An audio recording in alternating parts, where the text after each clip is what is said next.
In today's lecture, we are attempting to answer the question, what is philosophy? Many people, when they sign up for a philosophy course, oftentimes will have many ideas of what philosophy actually is, so it seems like it would be helpful to begin by attempting to define the discipline. One common approach to defining philosophy is by its etymology.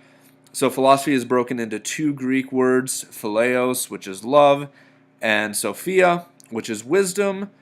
So we could say that philosophy is the love of wisdom, which is certainly a great start at understanding what the discipline of philosophy is. Another commonly held definition comes from the philosopher Alvin Plantinga, who says that philosophy is simply thinking hard and precisely about something. And that certainly is another important aspect of philosophy. We might also say that philosophy is about asking and attempting to answer the big questions of life. Questions like, as the early philosophers asked, how did everything come into being? Why is there something rather than nothing? Is there a purpose to this life? What is the good life? How can I become happy? What is the self? Are we free agents, or does everything happen to us by fate? These are all deeply philosophical questions, and the task of philosophy is learning how to think critically and precisely about such questions. So, an obvious question that we might ask at this point is, okay, so why study philosophy? What practical benefit will this bring to my life? I mean, they probably won't ask me in a job interview, what is the nature of ultimate reality? So, is this even an important discipline to study? And that's certainly a good question, and I actually like the insight given by one of the earliest philosophers, Socrates, who we'll talk about in a couple lectures, who said that the unexamined life is not worth living, which is often listed as a favorite quote on Facebook. But for Socrates, the discipline of philosophy actually forces us to examine our life and to find out which things in our life are significant and which things are not. And so it's helpful to take a discipline like this, and probably a healthy thing to spend some time to actually focus on these life questions and these life issues. Maybe not for a later job interview, but just for your own personal benefit. Studying philosophy also helps us to examine basic presuppositions and values that we take for granted, which is an important thing to do. And it forces us to articulate beliefs that we already hold, and then pushes us to develop reasons for those beliefs. And another really important reason is that you are already a philosopher.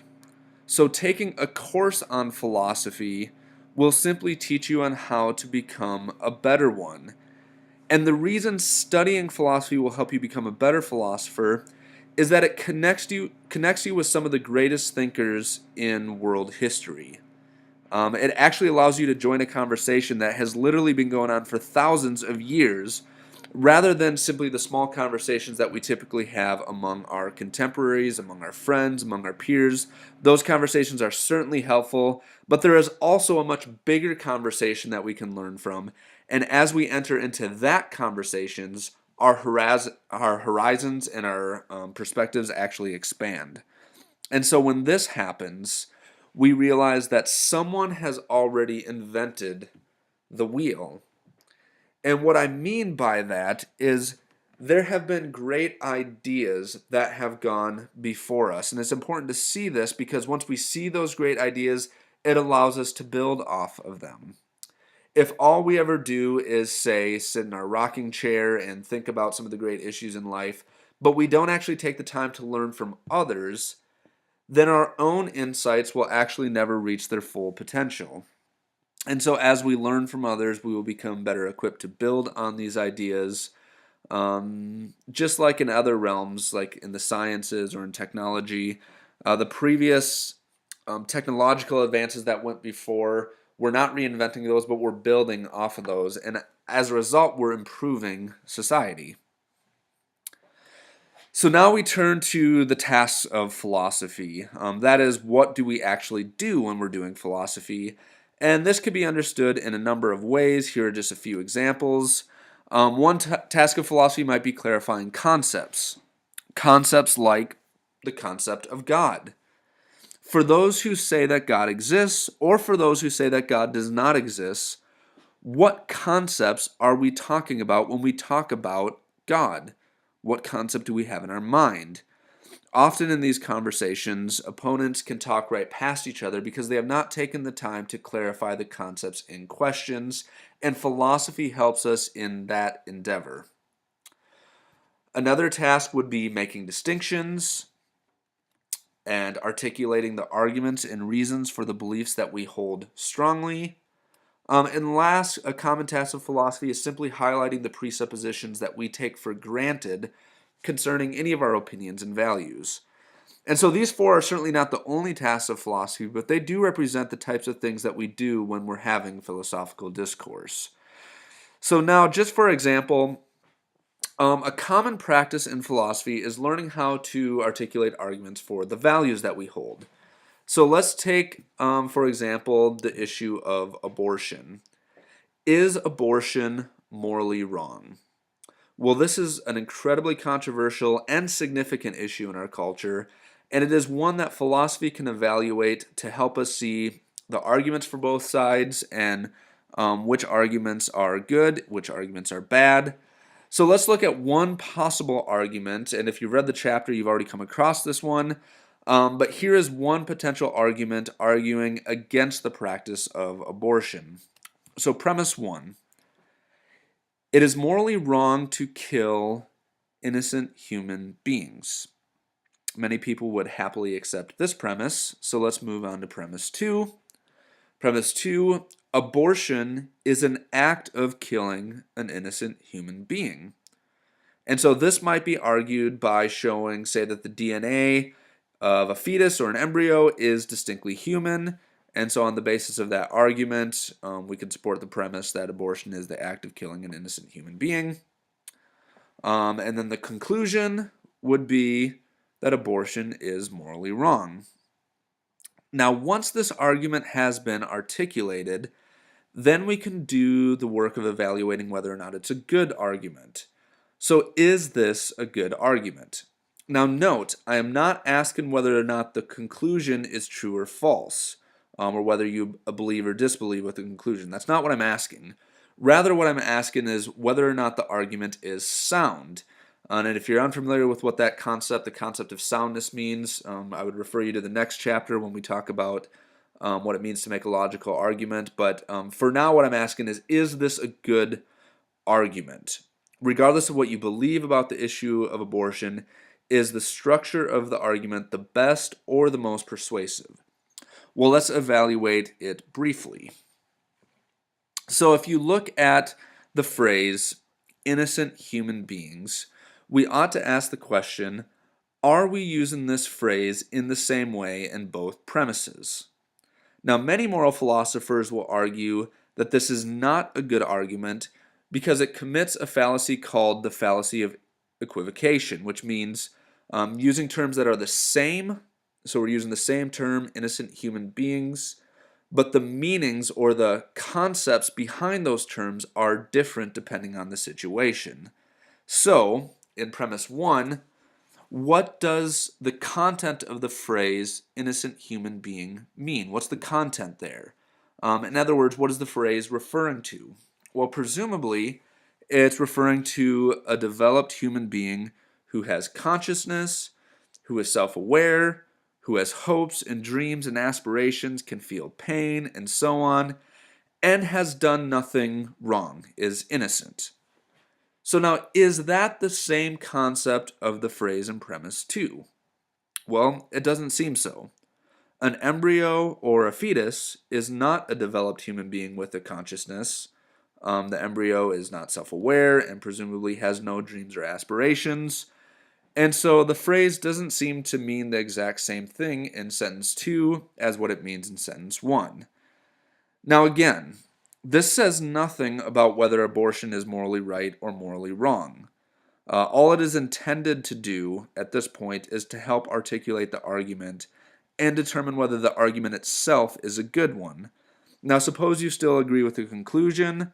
What that means is that you need to further develop and articulate the argument. For example, you could further introduce an argument to demonstrate that a baby in early development ought to have the same moral rights as an adult in later development.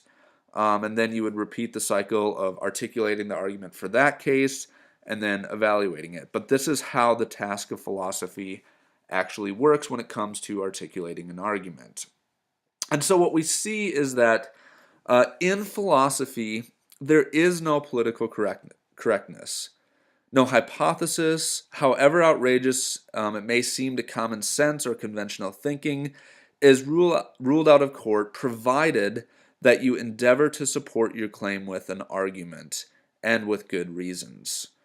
So in philosophy, we might ask questions that seem very counterintuitive, but if there are good arguments for it, if there are good reasons, then we ought to consider those counterintuitive notions.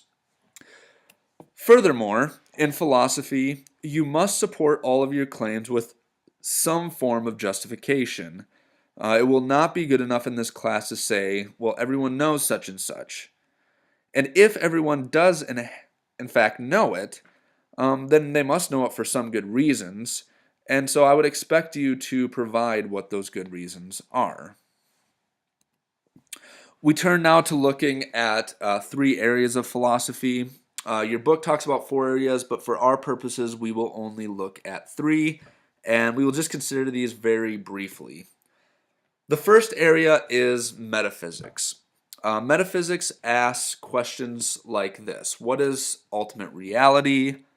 Is reality ultimately one substance, or is it more? So is there just matter and that's all that exists?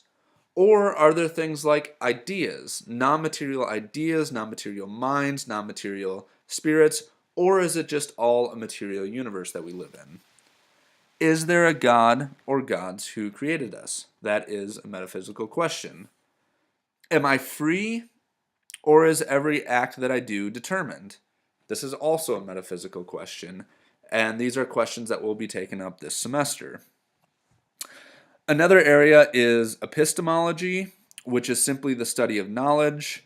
So we ask questions like, what is knowledge? How can I know anything at all? What is truth? Is there such a thing as truth? And how can I justify my beliefs? These are all epistemological questions.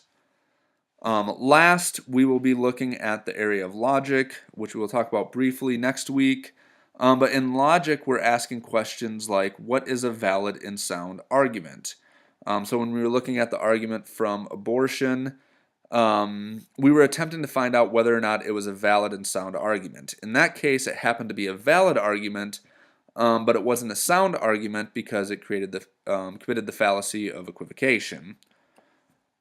Another question we might ask is, how can our belief in induction be justified?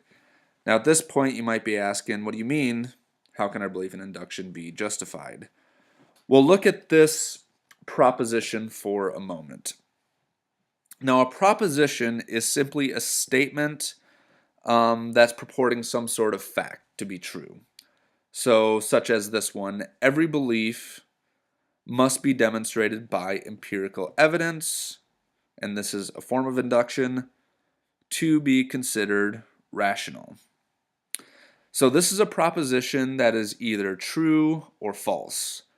This is a proposition that is either a rational proposition or an irrational proposition.